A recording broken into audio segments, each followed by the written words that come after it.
శివుడికి శ్మశానం అంటే ఎందుకు అంత ఇష్టమో మీకు తెలుసా? ఒకరోజు పార్వతీదేవి శివుడికి ఇలా అడుగుతుంది, శుభ్రమైన కైలాసం ఉండగా, ఇంత ఐశ్వర్యం ఉండగా, మిమ్మల్ని ప్రేమించే నేను, మన పిల్లలు ఉండగా శ్మశానంలో ఎందుకు ఉంటారని అడుగుతుంది. దాంతో శివుడు మెల్లగా నవ్వుతూ, బ్రతికి ఉన్నంత కాలం అన్ని చోట్లకి అందరూ వెళ్తారు, కానీ శ్మశానానికి ఎవ్వరు ఊరికే రారు పార్వతి. నేను గొప్పవాణ్ణి అని కొందరు అంటారు, నేను తెల్లగా ఉన్నా అని కొందరు అంటారు, నేను పొడువుగా ఉన్నా అని కొందరు అంటారు, నాకు పాటలు వచ్చు అంటారు, నేను ఉపన్యాసాలు ఇవ్వగలను అంటారు, నా దగ్గర ఎంతో డబ్బు ఉంది అంటారు, నాకు రాజకీయ బలం ఉంది అంటారు. ఇన్ని ఉన్నాయని అనుకున్న వాడి ఊపిరి బయటకు వెళ్లిపోయిన తర్వాత వాడిని తీసుకువచ్చి అన్ని తీసి పాడ మీద మోసుకువచ్చి కర్రల మీద పడుకోబెట్టి కాలుస్తుంటే జీవుడు లేచి నిలబడతాడు. మంటల్లో పుర్రె పగిలిపోయిన తర్వాత కన్న కొడుకు కూడా స్నానం చేసి వెళ్లిపోతుంటే చీకటి పడిపోయాక ఆ ఆత్మ నా అన్నవారు నా చుట్టూ ఎవ్వరు లేరు, అందరూ నా వాళ్లే అనుకున్నా కదా అని చుట్టూ చూసి భయంతో ఏడుస్తూ ఉంటే నేను ఉన్నానురా అని చెప్పడానికి, నేను ఇక్కడ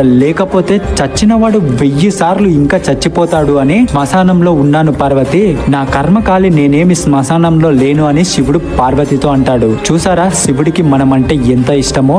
ఓం నమః శివాయ.